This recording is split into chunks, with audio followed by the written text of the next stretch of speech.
to be working. Alright. I'm just gonna go grab my laptop for a second so I can have that up next to me. I doubt anyone's going to be watching at this time of night, but in case they are, at least I'll be able to see your comments. So 1 second, bear with me.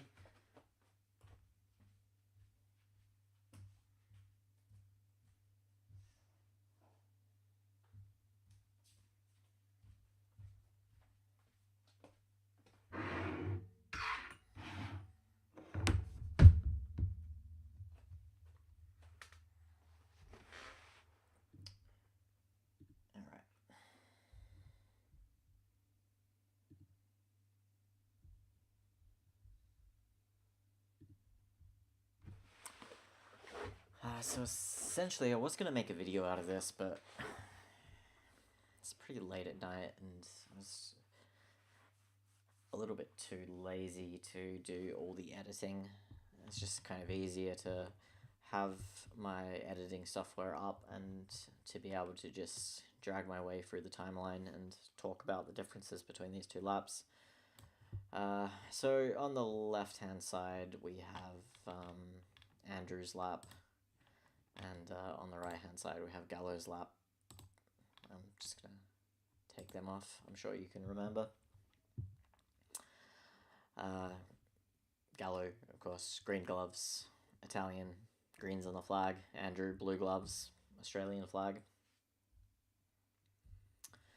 So the reason I'm just making this video is because Andrew tweeted that he's quite disappointed in his pace at Dragon Trail Seaside, which of course will be the first round of the Test Season 3 for Nations Cup.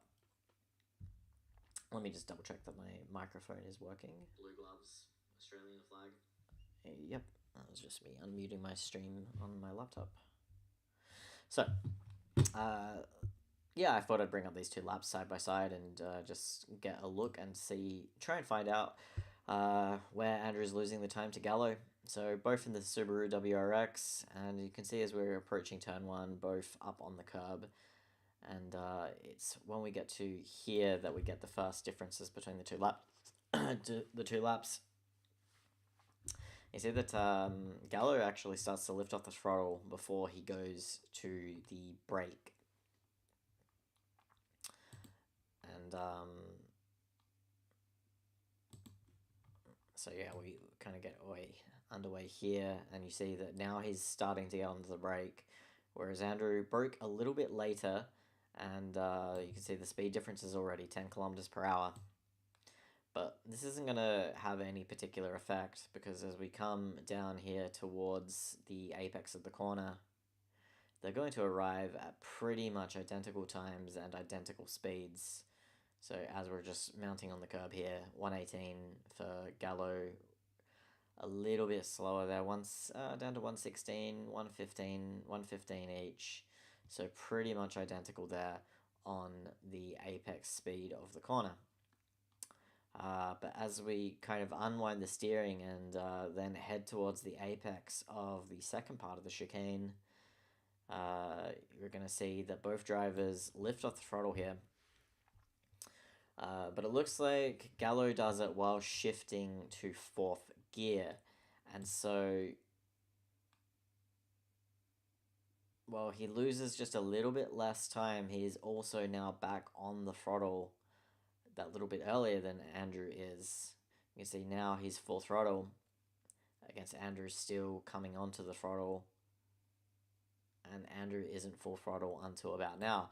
And just in that small amount of time, Gallo has already gained a difference of about 10 kilometers per hour between their exit speeds.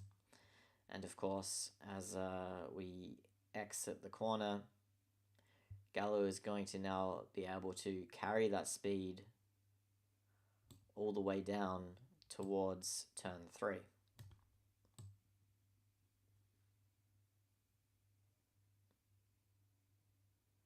So as we come down towards turn 3, of course, eventually the higher drag of Gallo's car means that Andrew does slightly catch up towards the end of the straight and that the speed difference is a little bit less. But you can already see that the time difference is quite significant. So Gallo there at the apex of the curb, whereas Andrew is still turning in.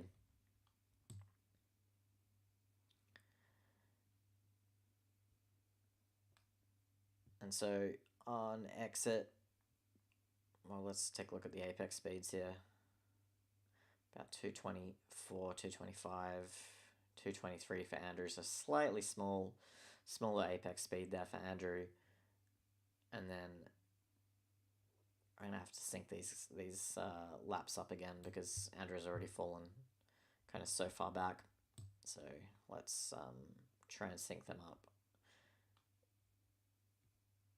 First of all, I'll just take a look at where they're braking. So you see Gallo here, he starts to get on the brake just as this kind of orange paint there is ending.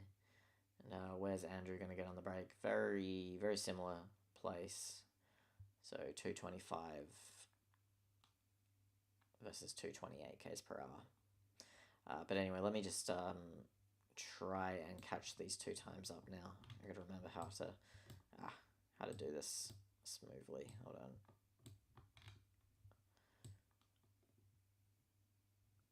Alright, so let's slice Gallo's lap there.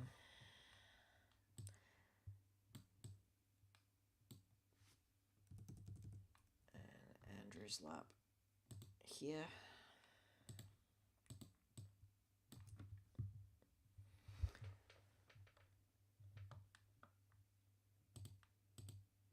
And so it's a little bit hard to tell because Andrew's lap was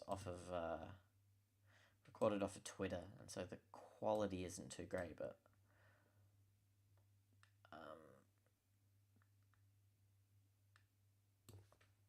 so what is that? It's about a 24.5 at that point versus Gallo's 24.2. So 3/10 just from that 10-kilometer extra exit speed at the first chicane.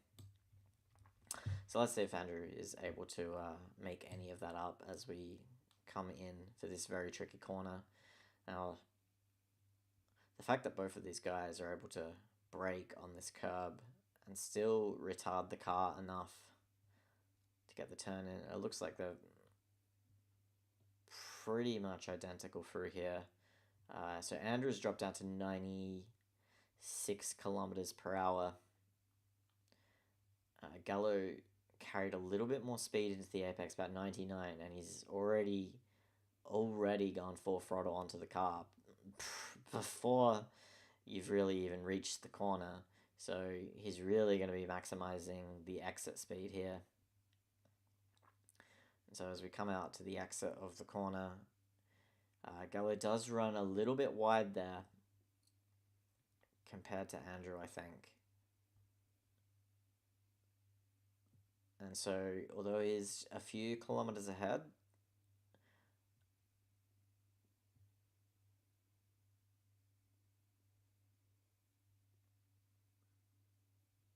he hasn't really made up any time, despite that he got onto that throttle that little bit earlier. So very marginal gain there from Gallo.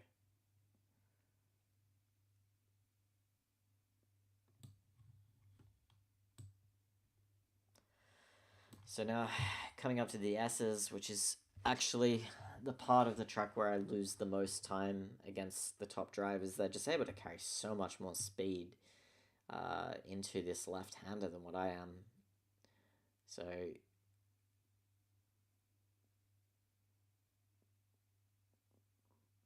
you already see that that's the amount of time that Gallo has made up on that small little straight. So both drivers turn in. So Gallo's going to hit the curb at 200 kilometers per hour. whereas Andrew at about 192. By contrast, I'm at about 185 usually, if I do it well. So just a lot more speed there, carried through the corner by Gallo the whole way through there.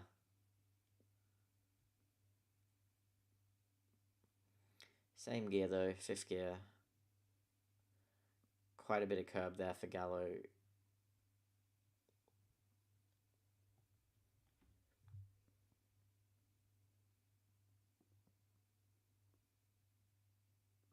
And then exiting about 230 kilometers per hour now. Andrew actually, he hits this curb on the left side and it definitely unsettles the car. You can see it there. I'll play it in real time and let you see for yourself. Well, that was terrible. my computer is struggling to stream and play the clips at a high frame rate at the same time. Alright, that's no good. Of course, you can always just check out the source lap.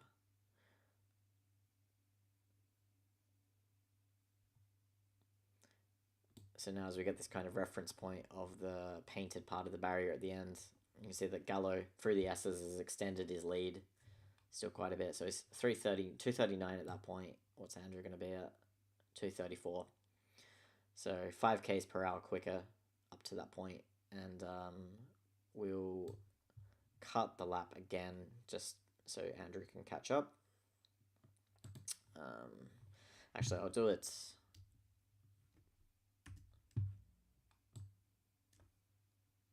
I'll do it as we come down. No, we'll do it there. All right.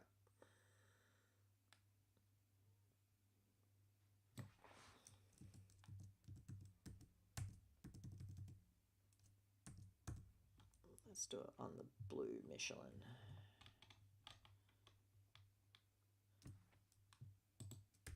So,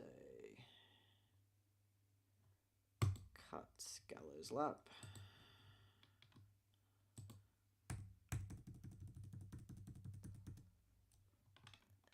Move it to about there.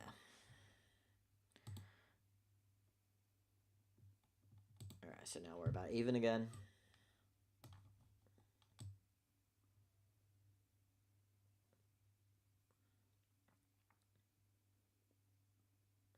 So Gallo does reach the 150 just that little bit earlier because he just had that little bit more speed.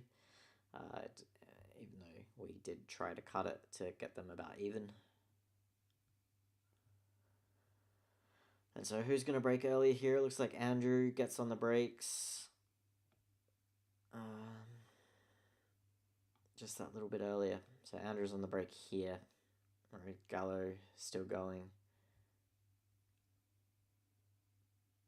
And again, interestingly, Gallo off of the brakes, off of the throttle first before onto the brakes. I'm wondering, is Gallo a right foot braker, not a left foot braker? Let's keep an eye out for that on the other corners. It certainly would be interesting if that's the case. And so let's say by the 50-meter mark, they've both scrubbed off pretty much identical amounts of speed. I did notice that Andrew is really mashing his way down through the gears a lot quicker and bouncing on the rev limiter a lot more than what Gallo was with his downshifts. Seems like in GT7 it's not as advantageous to do that as it was in GT Sport. So I don't know if that's a particular attribute of Andrew's driving or not. I know that, for example, TX3 GTR is very, very aggressive with his downshifts. At least he was in GT Sport. But I haven't really watched Andrew enough to know if that's a characteristic of his driving or if he's just doing it on this car.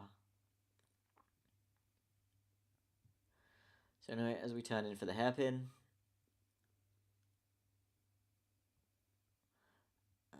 looks like Gallo took a lot of curb there.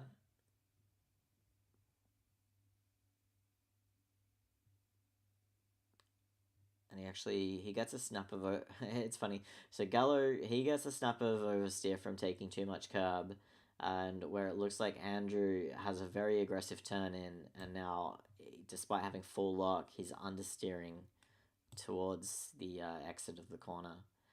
And so, despite the oversteer here, Gallo has kept the car full throttle. Andrew, of course, full throttle, but understeering towards the exit of the corner.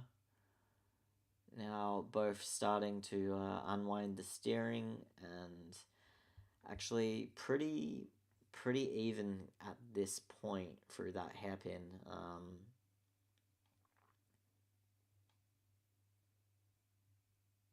Not really much difference in how much time it took them to get through there. And as you can see, we're running at the same speed now. So, through the infamous death chicane here.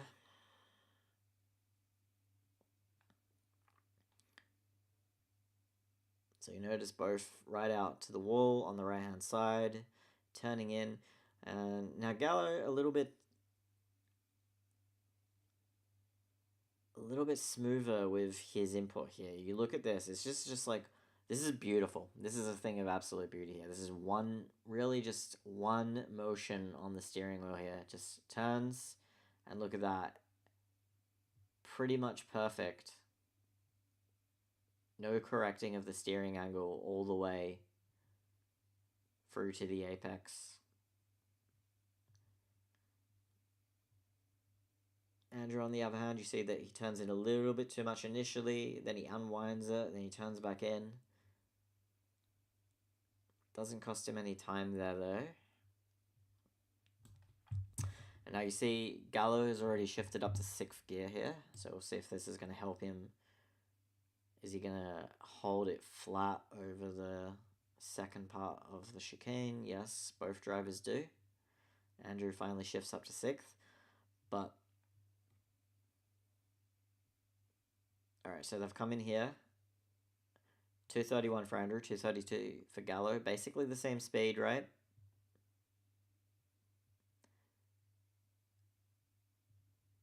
But you see how much more Andrew's car bounces around over the curb. Now, whether this is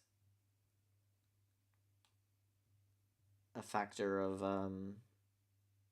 how much steering input he's putting into the car right now compared to Gallo, or if it's just the 6th gear versus 5th gear, because both are flat. And so Gallo is going to exit with 4 k's per hour more speed. And again, he'll just carry that advantage down this straight.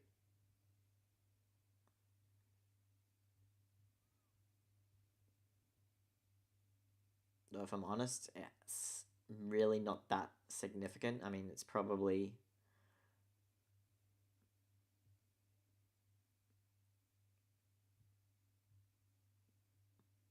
it's about a 10th. But certainly nowhere near as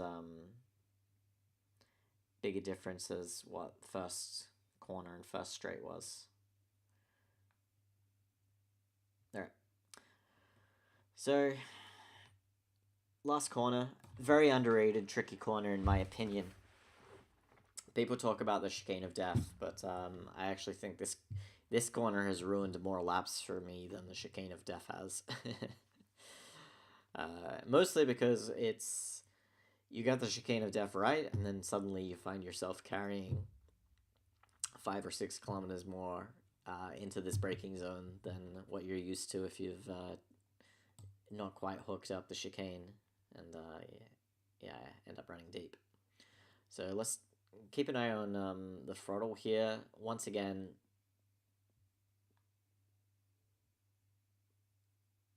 off throttle for Gallo before he's on the brake, compared to Andrew, who's coming onto the brake as he's still coming off the throttle.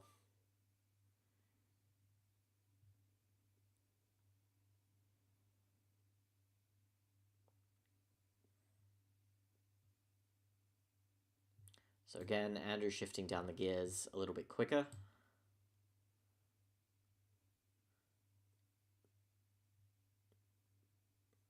Both drivers turn in.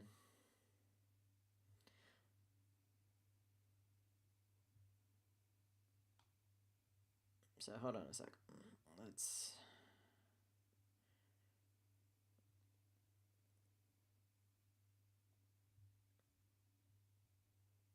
Just want to even up the laps again, just so we can completely compare.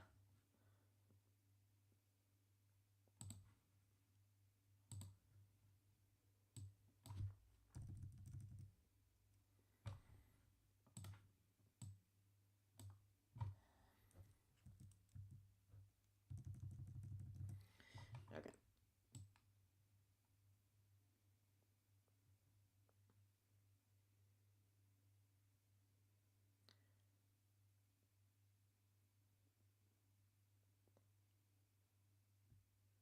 So you see, Gallo's taking a much tighter line, and he's scrubbed off more speed at the apex.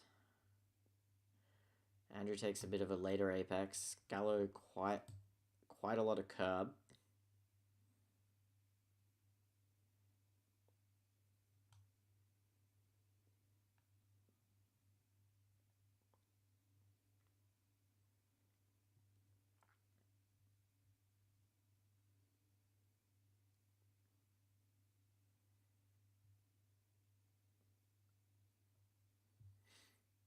So just in that corner, actually, Gallo looks like he gains quite a bit of time, and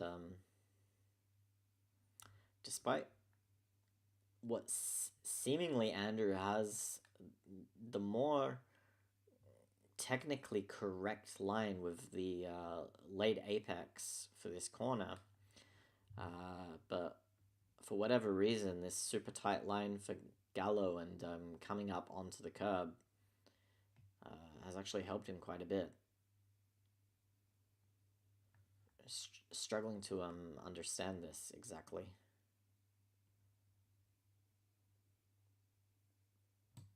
So you see at this point, like, Andrew's scrubbed off more speed. So this is allowing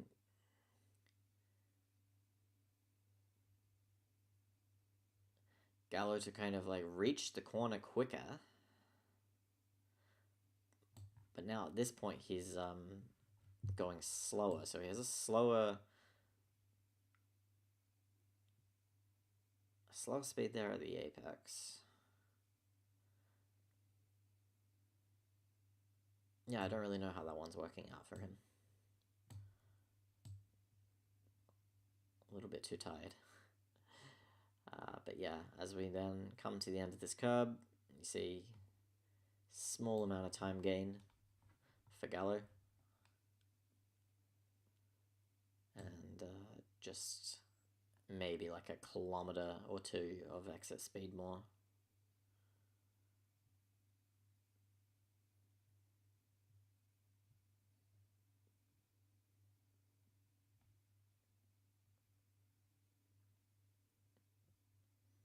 Yeah, just pretty much having that 1 kilometer extra the whole way up the straight. Now we have 33.035 versus 33.842.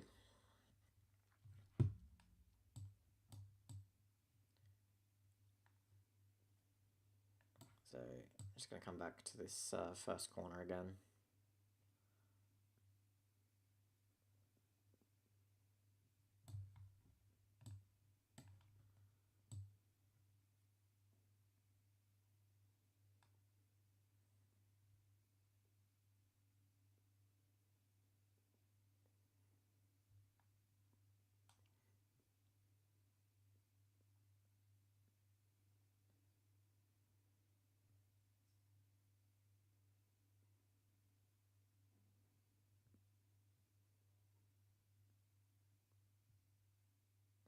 See that Andrew definitely has more steering lock into the car. He's at full lock, whereas Gallo has a bit more of an open angle on the wheel, which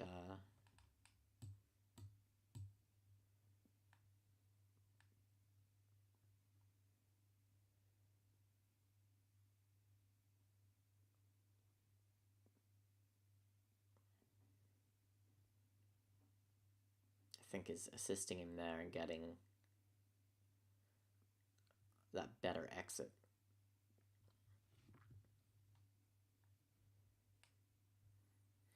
Actually, I kind of noticed when watching Andrew's lap with the sound on, he does have quite a severe turn in on quite a few of these corners, which probably isn't helping.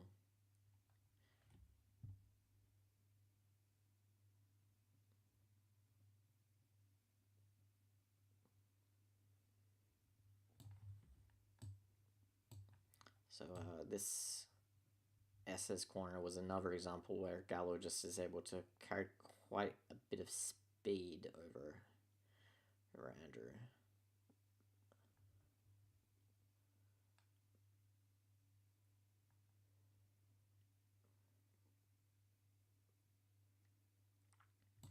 And I think, again, you kind of see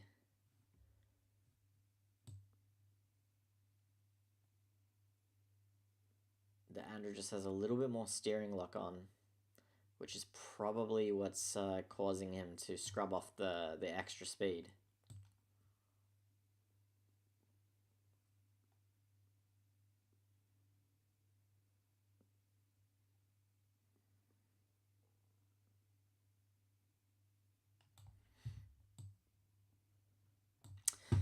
But yeah, okay, so hopefully some of you found that educational. I know it was interesting for me, but I'm a huge fucking racing nerd and Gran Turismo nerd. And that's why I'm up at fucking 3:50 in the morning taking a look at these two lap times. Both obviously super quick. And hopefully I can take a few of these things that I've seen in their laps and apply it to my own driving. And yeah, if you enjoyed this, hit the like button, and we'll be back with another video real soon. Alright, bye for now.